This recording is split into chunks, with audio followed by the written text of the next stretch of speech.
I hope you guys can't hear that truck outside. It's really loud for me. Hope to God it's not there. Hi everyone, welcome back to my channel. My name is Gabby. If you're not familiar with me, why did I switch that up?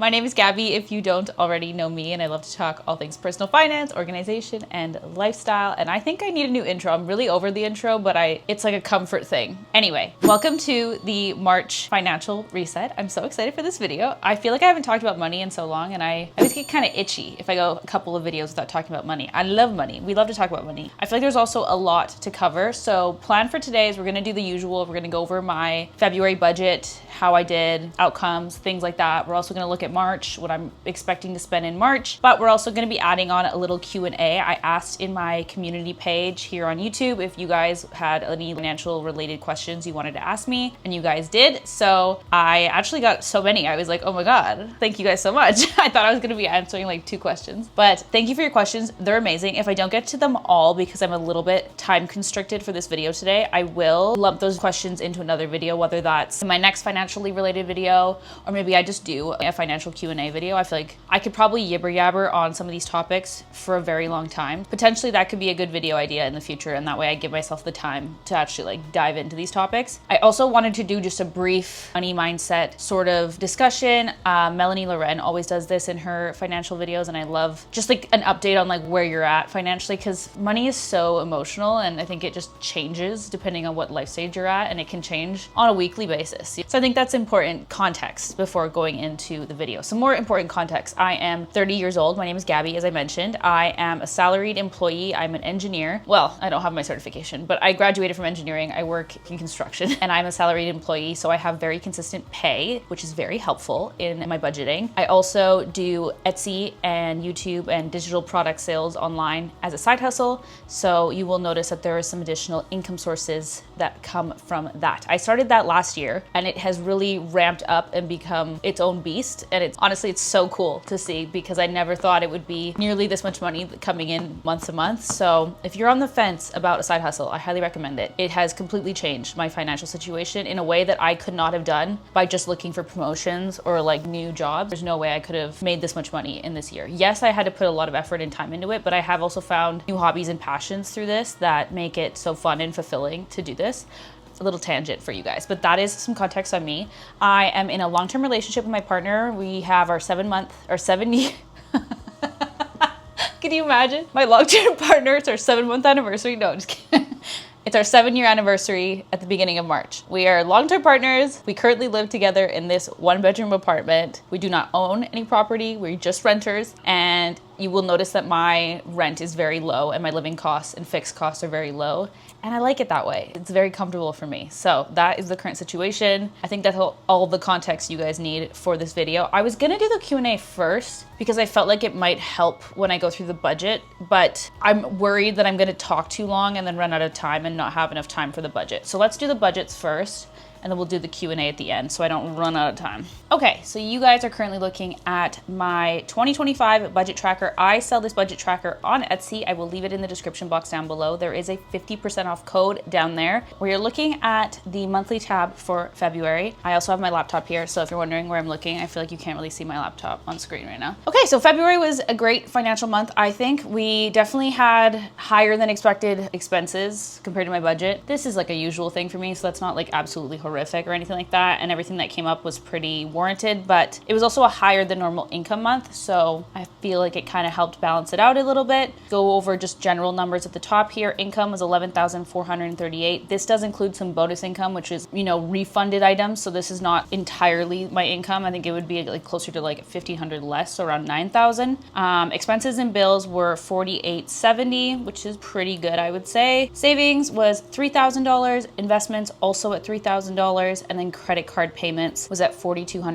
and this is from January, so I spent about $4,200 in January. I am paying my credit cards off in full every single month, so that is my payments this month, and then I put all of my expenses back onto credit cards, so I don't have to pay those expenses until this month. I did have a little update for some of my cash accounts. These are the account balances up at the top, so you have your cash, savings, and credit account balances. I usually have a TD checking account cash balance, but I ended up finally switching over for my checking account. So I'm currently banking entirely with Wealthsimple. Huge fan of Wealthsimple, but they have a not just free checking account, but you actually get cash back in that account because it works the same as their high yield savings account. It's the same account type. I basically am getting interest in my checking account instead of having to pay for the checking account. Okay, so I did want to have a look at the visuals. I tend to skip over these and just look at the data because I'm like, I think my engineering brain goes like data, but the visuals are the most important, I think, if you're just trying to get a general understanding of where your money is going, because I like to use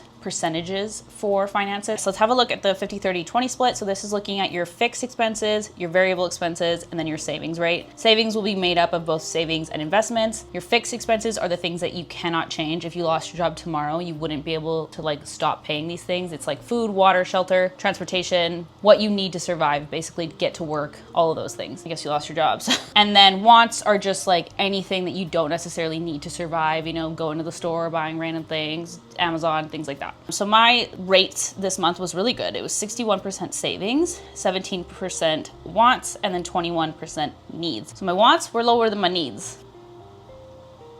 I don't know if that's true. I might have forgotten to put the drop down in a couple of things. I probably did. We will have a look at the expense tracker. I feel very proud of myself right now. Let's have a look at, I actually like the spending by date. This can kind of show you if you have a tendency to spend more towards the beginning of the month, or, you know, if you have any sort of trends. You will see that there is like a little bit of a flat line in the middle of the month. There's like a little bit of stuff happening there, but it's definitely like flatlining compared to these giant hikes up. And that was when I did my no low spend week. I didn't actually come anywhere near doing a no spend, but I did like a low spend sort of. There were still some expenses, don't get me wrong, but so that's kind of why that sort of slightly flatlines, and then it just like takes off when I go to LA. This like big hike up here is when I went to LA, so that is very interesting. Also, there is a big hike leading into my no and low spend, so you could argue that maybe doing a no low spend, because I like preemptively spend a bunch of money because I'm like, oh, I can't spend next week, maybe we're at the same situation at the end of the day, you know what I mean? Okay, let's have a look at the budget split. So about 36.6% spent on credit cards, 25% went to investments, 26% went to savings, and then 11% went to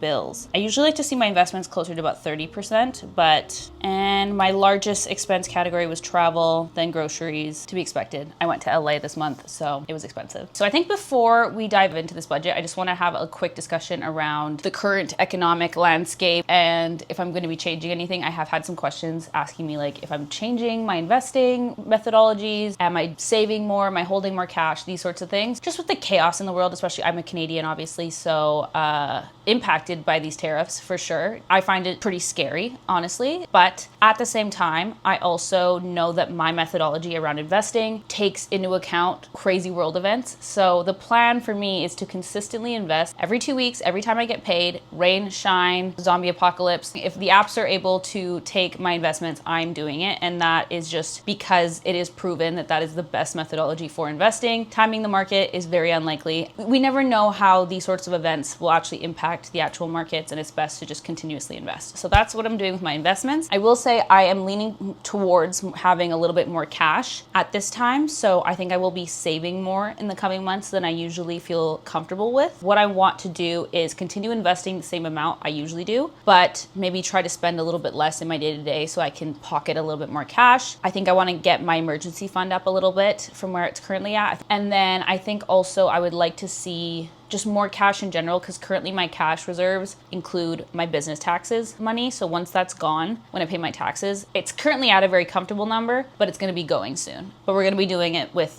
my up-to-date budgets. I'm not like selling any investments moving forward. I'm just changing the amount I'm allocating to different spots every time I get paid. Currently, we're sitting at having $650 left over at the end of the month. This is usually negative. So I'm extremely happy with that, and we will dive a little bit deeper into everything here. So the first table here is the savings income table, and basically what this means is these are savings account deductions I'm taking out of my savings accounts to help me pay for things that I saved up for. So let's say you save up for a trip in a savings account, you would use the savings income table to log that sort of income, because it's not actual income. You're paying yourself from your own money, so you don't want to treat it like income. Because I had a new camera I bought in January, January. I put that on a credit card. That bill wasn't due until this month. So when that bill was due, I used $1,000 from my business save account for that camera and paid it off. I did the same thing with my trip to LA. I had flights I bought in January. They were about $440. So I took about $500 out of my travel fund and use that to pay my cards off. And I'm trying to do this better this year because what I used to do last year was save up for things in my savings accounts. And then because I had business income coming in, I usually didn't need to draw down from my savings accounts. So I would just like hoard the money in these accounts. And then I would just not be saving towards my new goals. And I don't want to do that. I want to, if I'm allocating this money for a specific thing, I want to make sure I'm using it for that specific thing. And then whatever money is left over from this month, I can allocate towards my next goals instead of just saying, oh, it's kind of nice to have extra money in my travel account. It's like, no, you save this money for this specific thing. I'm using it for that specific thing. My typical paychecks came in from my salary. So that is paycheck 1 and 2 here. That is about $26.50. I also had a bonus amount of money. You guys, if you've been following me since about October, I went to Italy in the fall and we had a canceled flight, a short flight in Europe that was canceled that made us miss our long haul flight from Europe to Canada. So we ended up missing that flight, and because we had booked the basic tickets for that with like our credit cards, I actually was able to recover my points, but my partner was not able to recover anything. So he was down an entire flight. They treated it as though he just didn't show up. And then we also had to buy last minute flights back home from where we were. We didn't book these tickets together. They were separately booked. So then the airlines just told us that there was nothing they could do, but we were able to get a canceled flight payout from British Airways. So we finally got paid in February from British Airways for the flight that was October 15th. Like if we had credit card debt, like the amount that would have been sitting on our cards collecting interest is so crazy. I can't believe they do that to people. It's awful. So yeah, we finally got paid out. I basically got paid $1,000 and I have deposited that. Great, phenomenal. Etsy, I got paid $2,696 from Etsy this month. Incredible. Thank you guys so much for purchasing. I hope you guys love this budget tracker as much as I've been enjoying it, because I am an avid budget tracker user and I know I'm definitely, what's the word? I'm partial to it. I made it. So of course I have. Of course I'm going to be promoting it and loving it, but I truly love it. As somebody who used budget trackers for so long, this one is like perfect for me. It's perfect for my needs. Keeps me on track with all of my goals. And I have had a couple haters who say like, I live in the spreadsheet. I think like Ramit really started this, and like I love Ramit Sethi, don't get me wrong, love him, but he hates a budget. That man hates a budget tracker. He thinks that people who like use spreadsheets are ridiculous and they're wasting their life. I understand his ideas. I get it, but at the end of the day, he also pushes a budget tracker. It's just like a slightly different looking one, but it is a budget tracker at the end of the day. And so people see these budget trackers and they think that it's really complex and that people are spending so much time wasting their life in a budget tracker, and that's just like not true at all. These budget trackers are very, very helpful, and they help me keep my mind at ease on how much money I'm spending, and then also make sure I'm attacking the goals that I want, and it's worked perfectly for me. Just a little side tangent. I'm gonna be talking here forever today. I can feel it. YouTube AdSense, I got $1,600. Gumroad, I was paid $374. So those bottom three there are my side hustles, and that is gross pay. So I still have to pay taxes on that. So when we get to savings, I will show you guys how I figure out how much I need to save for taxes from my business income. Okay, let's go through expenses. Groceries, $737.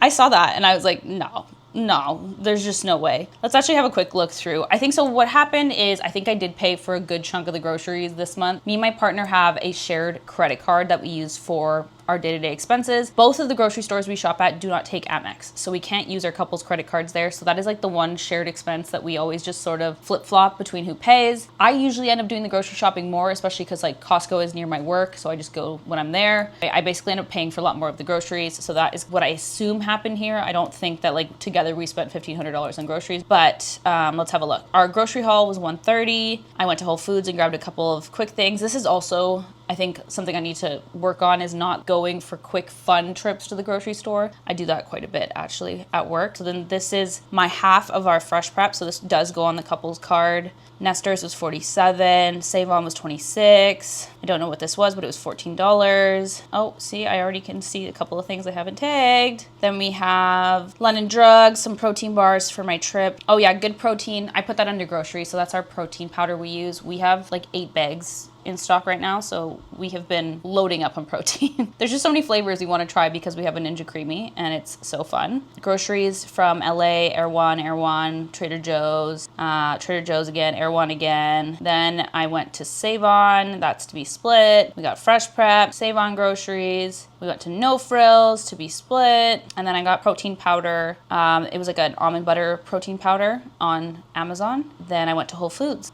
That doesn't really seem like it would add up to $700, but apparently it does. Okay, I guess it's just the little runs I'm doing. So I am gonna try to lower my groceries for the month of March, but we will talk about that when we get there. Transportation, 154. So this was gassing up, and then I bought oil for my car, that's it. Eating out, 178. I budgeted 200, so we were under there. Go me. I also didn't put anything that I spent in LA into its specific category. I mainly put it into travel, I think. Did I not? Yes, yeah. Everything from LA went into travel. This eating out was just what I ate out at home before I left. And I think this is 2 dinners out during Dine Out, which is like an event here in Vancouver. Coffee, I spent 61 of my allotted 75. Drinking and cannabis, I spent 42.52. This was cannabis only. I am not drinking currently. Clothes, I spent 197 when I budgeted 0. My goal for the month was to spend $0 on clothes. I gave in early. I gave in like 3 days into my month. I have an Aritzia kryptonite problem. I'm currently eyeing a couple items there right now. I don't even want to say it. I bought more stuff and then I returned the stuff I didn't like. So the total number at the end was 197. Beauty, I budgeted 100. I spent 74. I think this was like, honestly, I remember buying Q-tips and a moisturizer, just not very sexy stuff, hand cream, things like that. Fun, I spent 783. I can't remember what this is for, to be honest. And the boys, which is my kitty cats, we spent 138 of the budgeted 175. Health, I spent 140. I ended up accidentally buying 2 of the same supplements, and then it was like already too late to cancel it when they sent it, so I'm just gonna, it's 1 less supplement I have to buy next month or whatever, whenever it runs out, but a little bit annoying, so that is a little bit higher than usual. Gifts, I budgeted 80. I spent just about on the nose 80. Home, I budgeted 200. I spent 248, so not too much over, which is great. Miscellaneous, I had a couple items. I will have to double check what this is for. I can't remember entirely, but I didn't budget anything here, so that's $73 over there. And then travel was a rough one as well, because I did budget correctly for LA. I budgeted about $1,000 for spending there, but completely forgot that we have a trip coming up in the fall next year that we had to put a deposit down for. So I just completely forgot about that. I also ended up buying some hotel rooms for me and my sister. We're doing a trip in March. That was also overlooked when I was budgeting. And then donations, I have started a monthly donation to the BCSPCA. So that is the $42 that are here. And then I want to do additional donations of like whatever I'm feeling that month on top of that. So I do want to donate on top of this. I just haven't decided exactly what yet. But I am quite over budget. I think this is primarily, I mean, like I'm not mad about any of the categories. Like obviously the groceries is a huge one, and then the travel is another huge one, but everything else was like pretty close to what I was expecting. So I am over budget though by like $750, $700. It's not amazing, but we had way more income than expected. Bills are very typical. My rent's always $11.25, at least for 2025. My phone plan is actually going to be dropping down to about $50 to $65. I can't get the actual amount out of TELUS. They keep telling me that it may or may not be 50, but currently they started charging me $69.99 even though it was supposed to be 50. So I need to figure out what the heck's going on. And then I also had a late fee for my January because, yeah, there was like a whole thing. Me and TELUS aren't friends right now. Anyway, that's why I'm over there. I paid my TD checking fee for January. I put it here because my month-to-month budgets go from the 27th to the 27th. So January's TD checking fee is included in February, but that's the last one for that one. So that's great. My couples Amex, we just split the monthly charge there. I paid for Audible for January. I will not be paying for it. Sorry, I paid it for February. I will not be paying it moving forward until I need another credit because I currently just have a credit sitting around waiting. Saving. So I basically saved exactly as much as I was budgeting. I think if you watch my month-to-month recap videos, you will notice that my numbers changed drastically, like the budgeted values. And that's because I sort of use the budget column to like reverse engineer how much money I'm gonna have left over. So for example, like when my pay is, so you can see this total remaining here. When my pay is more here than what I budgeted for, I like to add the up-to-date number in the budget column, and then that helps me plan my savings for my business taxes and my business save. And it also helps me just sort of shift money around into the different columns. And that way I can sort of figure out how to get this to work. So for example, if I'm paid more income, I would like to invest more than I normally do. And I would like to save more than I normally do. So then I will add some values into the budget columns down here. And that way I can go up here and see if that's all going to line up and work out and if it's a positive number. So that's something that just like a tip. I think a lot of people get really hung up on keeping their budget values exactly as they set them. And unless you're zero-based budgeting and you're really like trying to make sure you don't spend a nickel or a dime over what you typically spend, I find that this is just a lot more of a flexible way to make sure that you still have the same outcome depending on the things that come up and the ways that life changes. Because I don't think I've ever set up a budget where I was completely on the nose. Things always come up. So I recommend being a little bit more flexible with yourself. So what I actually do is I put in the formula for my business taxes is I just times side hustle income. So these cells are just the side hustle income up here, the budgeted values, and then I just times that by 0.3 to get 30%. And then that way, as long as I update these values to 100% reflect exactly how much money I made, then I know exactly how much I need to put in my business taxes. For example, I saw there was $14.05. I sent over $14.10 just for good measure. I saw that this is supposed to be $234. What I actually did was used my YouTube paycheck, which is about $1,600, to save for these two accounts. So this 214 is just the remainder. From that, it's not a huge deal that it's a little bit lower because this is just for like saving up for future things I want to buy with my business income. Okay, and then I basically did exactly what I was expecting to do for cars, kitty, personal flex, and weddings. I also added the $1,000 I got from the British Airways to my emergency fund because that's where that money came from. I also added a little bit extra to my travel fund for LA, and then I also dumped a lot of extra money into my personal long-term savings account. Investments, I initially wanted to invest $2,000, but I was able to add an additional $1,000. And because I'm trying to get as much money into my RRSP before March 1st, is basically tomorrow, is when the cutoff is for 2024. Basically, you're allowed to add up until March 1st for the 2024 calendar years. I tried to dump as much money into that account as I could before this deadline. And then moving forward, I will be only investing in the FHSA and the TFSA until those two are maxed out. And then I'll move back over to my retirement account. Credit cards, I just pay off my statement balances. I think I threw a little extra money on to some of the cards so that the next month isn't atrocious, but I always pay off my balance in full. I just do it the next month and I'll usually pay it. Usually, I've been recently just doing one big lump sum payment. I used to like pay it every 2 weeks because I'd kind of freak out about it and I didn't want my amounts to sort of accumulate, but I have such a high credit limit now that even if I let the amount sit on my card, it really doesn't affect my credit score or anything like that. So I just pay my credit cards in like one big batch payment between the statement date and the due date. Top 10 spending categories. The most amount of money I spent was into my retirement, investing, and then the next amount was into my business taxes. Travel was my next category, and then rent. So these are all to be expected. Really big fan of that. Fixed versus variable, so we can actually see the actual values here. The 50-30-20 split kind of gives you these percentages up here, but it is nice to sometimes just see exactly how much you're spending. So my fixed expenses were 22% of my spending this month at $2,684. I am shocked that it's that high. I kind of don't believe it. Did I use the drop downs for everything? Okay. I mean, my groceries are really high, so I guess that makes sense. And my savings rate was 27% and my investment rate was 26%. Very happy with that. Very, very pleased with that. Let's move over to March. I do have a big list of just things that are happening in March, and I've been trying to be a better planner with my budgeting. I usually just kind of set a budget for funsies, but I really wanted to brainstorm things that are happening this month, and that way I can better prepare for them. So I think we can actually go through the budget values and I can kind of touch base on why these numbers are where they're at. Savings income, I have $300 coming out of my personal flex here, and that is for my Botox I will be getting in the month of March. I do this every 3 months. It is the one beauty treatment that I save up for and I pay an exorbitant amount of money for because I can't do it at home. Every other beauty treatment that I can do at home, I do. I will not be doing that at home. So that is the one thing I save up and pay for. You don't have to get Botox. You don't have to like that I get Botox, but I save for it and I will stand by that decision every single day of my life. Income wise, I'm expecting my regular pay. It's not a 3 paycheck month, So my regular 2 payments, put about 1,000 for Etsy, 1,000 for AdSense, and then 100 for Gumroad. I like to under budget here, and then that way I still know that everything will work out. And then if I make more money, that's great. Don't want to over budget. Expenses wise, groceries, 400. So getting from 770 groceries down to 400 seems a little bit drastic.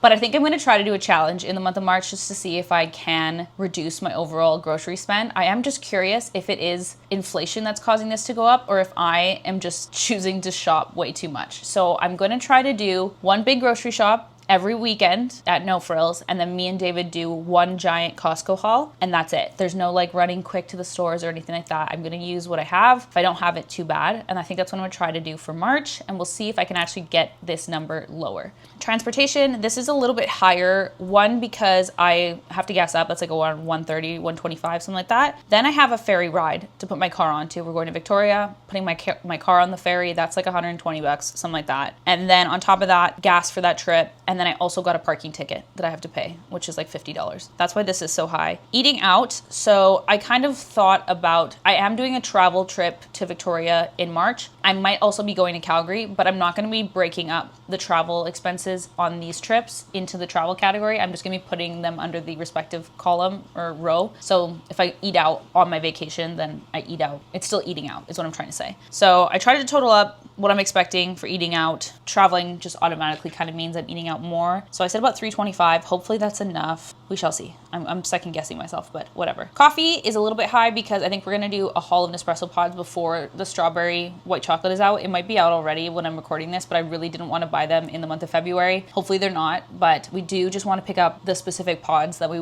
like are limited edition. We still have pods from our haul in December, but I just want to pick up the limited edition ones that aren't around all the time. We are going to try to reel in our coffee spending in the month of March because we are currently saving up for an espresso machine. Me and David have decided that we want to invest in an espresso machine. I saw that Zoe Pritchard decided to not buy any coffees out for a month so that she could get one. I thought that was a good idea, but I will be going on trips, so I think I'll be getting coffee out on those, but I do want to lower my overall coffee spending outside of those trips. Drinking and cannabis, I'm doing no alcohol for all of 75 hard or my 75 mid challenge, so it's like up until the very last week of March I will be doing no alcohol, and then I'm allowed to have a couple drinks when I'm in Victoria. Clothes, I have a couple items I'm eyeing on Aritzia. Hopefully I don't go over 250. No, we're not going over it. Beauty, this is so high because of my Botox treatment. If anything else comes up, I might be screwed. You know what? I'm gonna go 350 here just to be safe. Fun, 50 is like what I usually budget. Sometimes I use it, sometimes I don't. I do have a couple of fun things coming up this month, so hopefully I do use it. The boys, I said about 145. I'm actually gonna go 160 because their pretty litter is coming up this month. Health, I have 400 here, so I am gonna do a massage. I usually have a deductible on that the first time, and I also need to do my therapy. I'm overdue. I was supposed to do it in February. I didn't do it. I expect deductibles for both of those, and I have been putting off buying running shoes since November. I've just been putting it off, telling myself that my knees are fine, but it is definitely time. I need to stop putting it off. So I will be buying new running shoes. I put those at about 200 because the Gore-Tex ones that I want are 200. Gifts, I have about $200 here for my mother. It's her birthday this month, and then also I want to buy my sister a dinner for her graduation when we're in Victoria. So that is my totals for gift. Home, I want to buy a new diffuser scent for my bougie diffuser that I love so much, but the scents are about like $65 or something like that. And I also want to grab a couple of home things. I want to do like a challenge of doing like lower cost home updates. Like I want to get some photos printed, maybe some Etsy prints, things like that. And then I also want to go to like some old bookstores and try to find some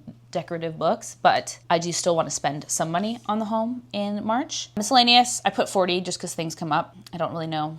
Sometimes there's just like no category to put something in, you know what I mean? Travel, 400. This is for my flights to get home to Calgary to go see my mom for her birthday. That's the plan. Currently, we haven't bought them yet. It's like 2 weeks away, so we need to figure it out. But I'm expecting about $400 for that. And then donations, put my typical 50, around 50 for my monthly donation, and we will hopefully go over on that. Bills and expenses, basically the same. The only thing is I don't have that TD checking fee anymore, and no Audible as well. Savings, I have the same thing set up here where it just takes my business income and puts that away. So as that goes up, I will alter that value. Everything else is basically the same though. We have personal long-term, we have our travel, car, kitties, personal flex, and weddings saving account there.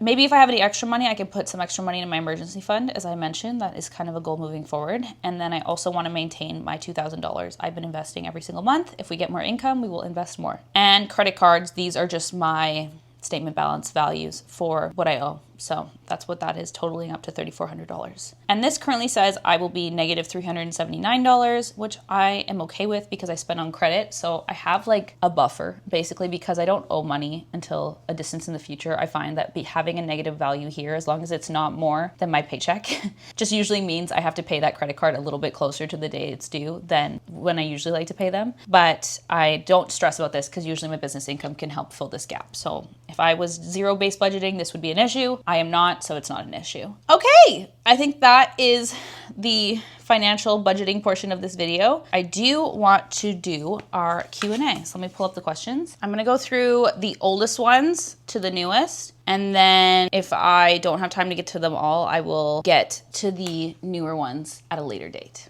Ashley Northover said, what is your favorite thing to spend on? Easy, clothes and fun grocery store items. I love just going to like a fun grocery store and just going up each aisle and just picking things that look fun and like the marketing's good, or fun new vegan things that I haven't tried before. That is my favorite.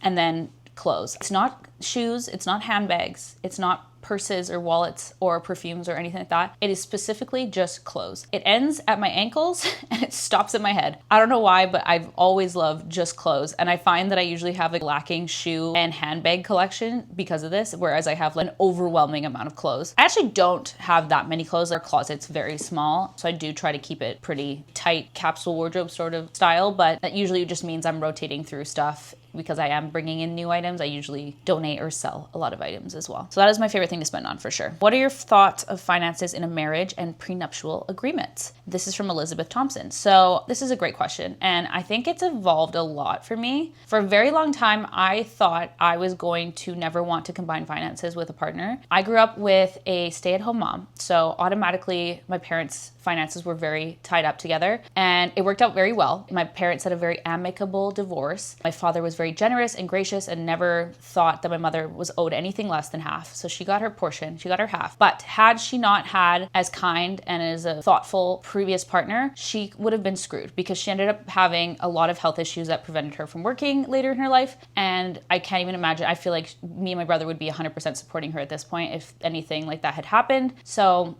I just saw that situation and I felt very uncomfortable by it. And I just thought, I'm a very independent person. The thought of combining finances with somebody was always very scary to me. But I think the one thing that's really changed on this has been listening to Ramit Sethi's podcast, his like Money for Couples podcast. He really recommends joining finances. And I think he's very right in the sense that you need to be able to handle your financial goals together as a couple, as a unit, and tackling these goals is so much easier with that combined income. So that really made me sort of change my mind. And also it builds this level of depth and connection and respect with your partner. I think as long as your partner is a willing participant, that I really want. So I do think we will actually combine finances when me and David get married. I think that we would have both of our incomes be paid into one account. And then from there, we would have a specific amount that we're comfortable with, like a percentage that would get deposited into our personal savings accounts, or personal spend accounts, I guess you could call them. And then we probably would have our own credit cards and then also a couple's credit card like we currently do. I think that would be a really good method where our money is here, big pool. We say, okay, this is how much we want to go to like these savings things that we're doing together. And this money is getting put into our own personal spend accounts. And that is our no questions asked money. I think that that's really critical. Even myself, I find with our couple's credit card, I can be like, David, what is this random charge on Amazon? I think that's something that can be really toxic, is to nitpick every single expense that your partner has. So I think it's important to have those separated portions where it's like, you don't get to ask me about this because this is my personal money. You know what I mean? So that's my thoughts on sharing finances. It is evolving and it's changing a lot. I think a year ago, I would have not thought I'd combine finances. And then prenuptial agreements. I agree with them.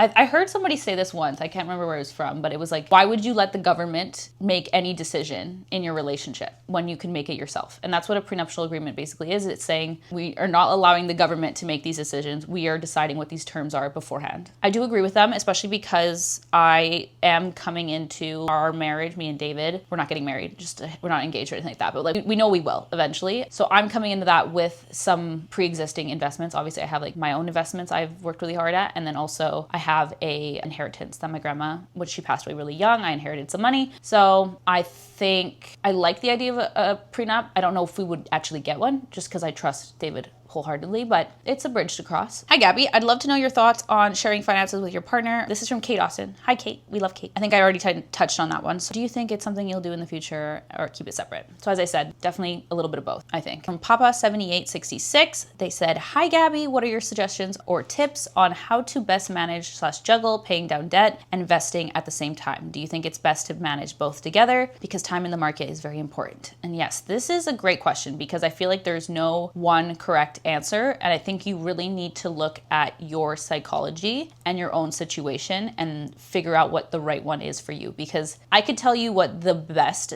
option is based on like avoiding the most costs. For example, if your debt is extremely high interest, then it likely would make more sense just to throw every dollar you have at that debt. But, big but, I think that people disregard psychology and think of the numbers only. And I think that that is a huge issue because a lot of the times our psychology is what actually propels us to make decisions. So for example, if you're throwing all of your money, this huge student debt that it feels like you're making no ground on, and just because that has the highest interest on it, when you could have just paid off this side little like car payment over here that could have been paid off and you could have had that relief from that one debt. Like, so this snowball versus the avalanche method, I think you really need to think about your psychology. But as far as investing and paying down debt at the same time, I personally think that it's best to have the habits built around investing even when you're paying down your debt, because you will always come back to that and think, I was able to invest even when I was paying off this debt, even when I had like lowest income possible, so I can continue investing. Like, it sort of builds this groundwork of there's no such scenario where I wouldn't invest.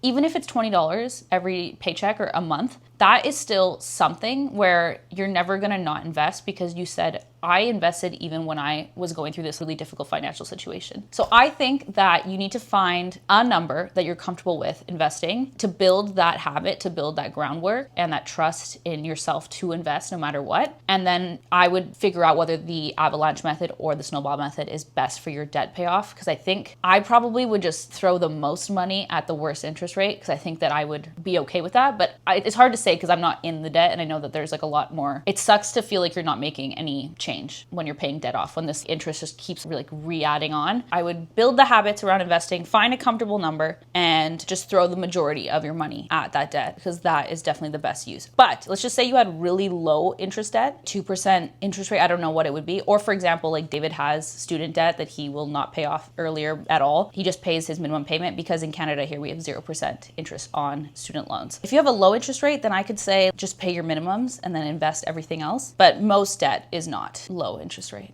You know what I mean? Kathy said, hi, Gabby. Do you want to be a homeowner one day? I know my partner and I go back and forth on it constantly. This is also a great question. Yes, absolutely want to be a homeowner. More so I just always thought of myself as being a homeowner. I've always wanted my own space. I've always wanted my own garden. I love interior decorating and interior design. I want to be able to like fully customize it. I don't want to have any limitations from a landlord or anything like that, but not at this time on the homeownership. Me and David talked about it. We were gearing up to buy maybe this year, next year. And we just decided that with the way the markets are, the way the economic situation is, basically we're not ready to pay what a mortgage would require. It would be very expensive here. And I think we both want to invest as much as we can into our FHSAs, let those compound because those accounts are also tax-free gains. The more time we allow those accounts to build and grow, the more money back in our pocket we get for free, basically. So I think in this scenario, being patient with this, even though we are 30 and most of our friends own, I think it's not something to rush. Also, we don't want to have to buy a place and then have to move shortly after because we have our kids. Like for example, if we were to buy a 2-bedroom apartment here in Vancouver, that could be $1 million.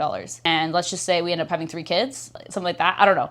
I just don't want to buy a place that's too small and then we outgrow it too quickly. I want to be able to buy a place that we can sit in for at least like 7 or 8 years. I think we're just going to continue saving, basically, is the answer to that. So yes, eventually, just not now. Sapphics asked, hi Gabby, how do you account for sinking funds and the corresponding withdrawals expenses in your budget? Do you consider them as a savings or as an expense? Great question. So what I do is I track all of my expenses, no matter if I save for them or not, in my expenses table. So the answer to that is yes, I do track everything. And I think that there's a couple of reasons of why I do this. I know that you've saved for it, but at the end of the day, you are still spending that money and it's not like it didn't happen. So I think because we save for things, it can give us this feeling of like we accomplished something financially, but realistically, you just chose to spend money anyway at a later date and not go into debt for it. Like, I don't want to be a savings hater, but that's realistically what you're doing. Whereas investing is putting money aside for your future. You're letting your money work for you. And most of the time investing is what makes the most sense.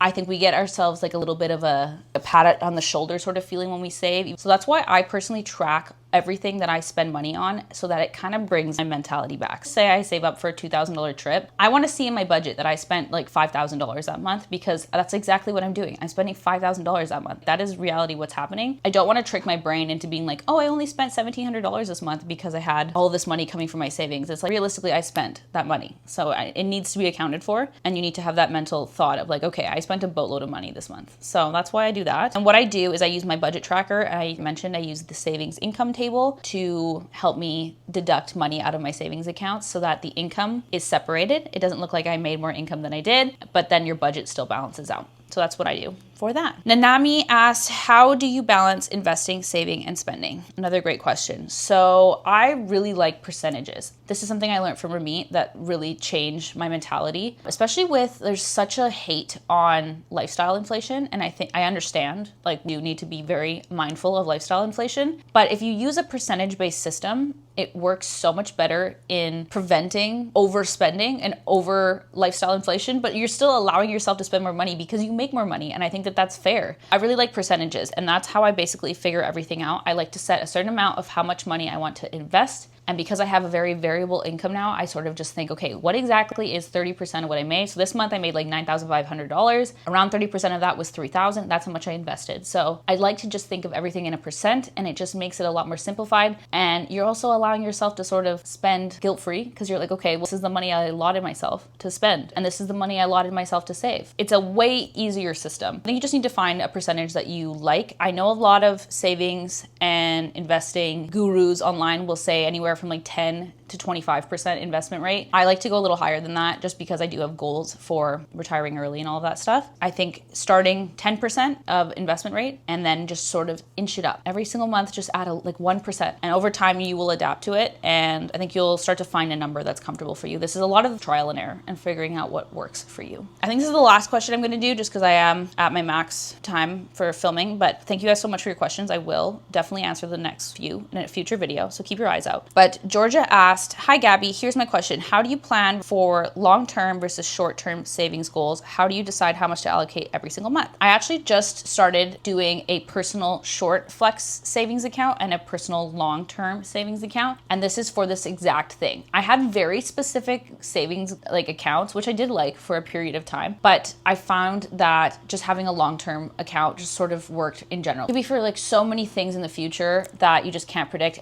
If my car were to break down, like buying a new car with this account. Just things that are in the future that could come up that I don't have a specific amount of money set aside for. If you do know exactly how much money you need for these accounts, I like to reverse engineer how much money I need to be putting into my account every single month. There's actually a way you could do this in my budget tracker pretty simply. In the savings tab, it actually is a column. Let me have a look at it so I don't just talk off my head. You can see here my savings tab, there is a column here that says expected date of when you're gonna reach your goal. And you basically can just change the monthly budget contribution and it will tell you exactly when you're gonna meet your goal based off of your goal amount, starting balance, and monthly budget contribution, and how much you've already saved this year into each of these accounts. So I like to use this tab, honestly, if I'm like trying to figure out exactly how much money I need to be saving in this account per goal. That's a great way of doing it. But I usually, like to think of an exact amount of how much money I need for the goal. So for example, I have a trip in the fall that it'd be about $2,500. When I found out about it, I immediately just did $2,500 and I divided it by how many pay periods I have before I need to pay for this thing. Let's just say it was like 12 pay periods. So then the total amount I had to contribute every single paycheck was $115. And then I just set that automatic savings up. I love an automatic savings. I use Wealthsimple for this. I will just take off that amount of money from my paycheck automatically, put it into a savings account automatically every single pay. And I don't even have to think about it after that. It's done. I know I already have that money set aside. So that's how I tackle goals where I know an exact amount for the total. The long-term account is a little bit different. I do have in mind some long-term goals that I'm saving up for. So I do have exact amounts for that. But if I didn't, I think you just need to look at like maybe how much is left over every single pay cycle that you don't need in another shorter term savings account. I hope that makes sense. Okay, I'm gonna do one more of just quickly, I think because a couple people asked about if I'm planning on doing early retirement, AKA FIRE, and quick answer, yes, but also no. I do plan on being FIRE to an extent, so I would like to fully retire in my 50s, likely, not 60s, just 50s. I want to be able to like fully travel, not be tied to any location. It's like the goal. After having kids, I just want the freedom to do whatever brings me joy or whatever I can fit in my schedule. I want to be present in my kids' lives. I want to be home with them. So I want to be able to pick jobs that I enjoy and that work with my schedule. And that is primarily like my version of FIRE, is just the financial freedom to do something I love versus something I need to maintain my lifestyle. I just want to get to a point where I have enough invested where it doesn't really matter how much money I'm bringing in every month. I can sort of sustain my lifestyle with the income of the job that I enjoy or the job that I have the hours for, and the rest is coming from my investment. So that is that answer. Okay, I've been filming for an hour. Thank you guys so much for watching this video. Hopefully it's not too long. I really appreciate you watching it. Let me know if you have any other questions in the comments down below. I will definitely get to the other questions at a later date, and I will answer as many in the comments as I possibly can. But thank you once again. Love you. Bye.